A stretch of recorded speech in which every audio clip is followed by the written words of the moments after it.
Ah, Noah, boat builder, animal wrangler, neighborhood conspiracy theorist, and the man who preached for over a century with zero visible results. Come, let me tell you what it feels like to build something no one believes in until the rain starts. My name is Noah, and the world I lived in was violent, corrupt, loud with evil. Imagine a generation where wrong felt normal, where cruelty was casual, where God's heart was grieved. Yes, grieved. Scripture says God saw the wickedness of humanity and was deeply troubled. But then it says something strange. Noah found favor. Not because I was perfect, but because I walked with God. And sometimes that is enough to make you different in a loud world. God spoke to me, I am going to send a flood on the earth. A flood? We had never seen rain like that. Then he said, build an ark, a massive wooden ship, on dry land, in a place nowhere near an ocean. He gave measurements, specific ones, length, width, height.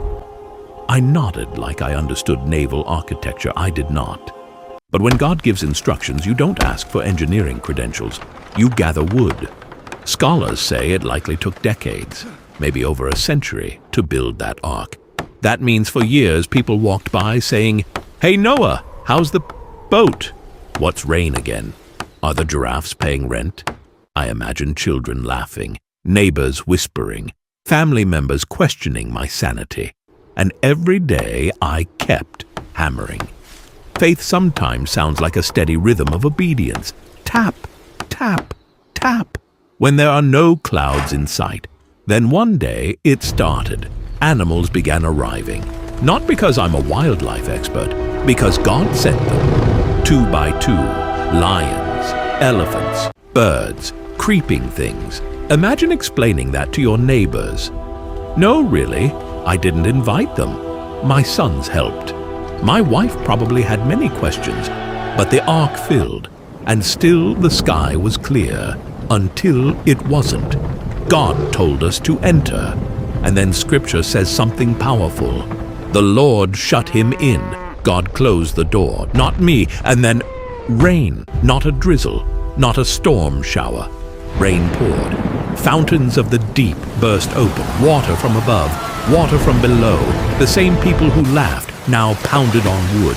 But obedience has deadlines, and the flood rose, higher, higher, until everything outside the ark disappeared.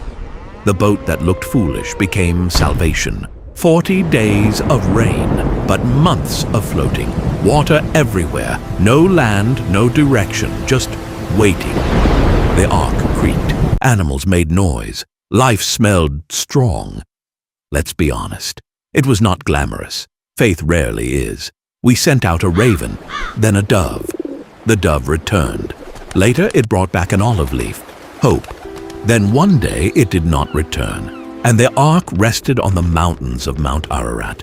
Rested, after chaos, after judgment, after waiting, rested. When we stepped onto dry ground, I did not build a house. I built an altar. Worship first, gratitude before comfort. And God placed a rainbow in the sky, a covenant, a promise never to flood the earth like that again. Every time you see a rainbow, remember, judgment met mercy. After all that, I planted a vineyard, drank too much wine, got drunk.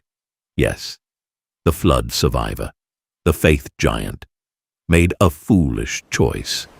Even after walking with God for centuries, because righteousness does not mean flawlessness. It means consistent returning. Even heroes have weak moments. Obedience will look ridiculous before it looks wise. When God tells you to build, build. Even if no one understands, even if the sky is clear, even if it takes years, the door will close one day, and what seemed slow will suddenly make sense. The ark was not just wood.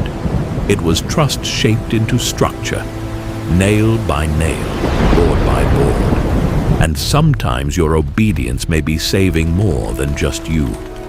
If God gives you an assignment that makes no sense, Start hammering anyway.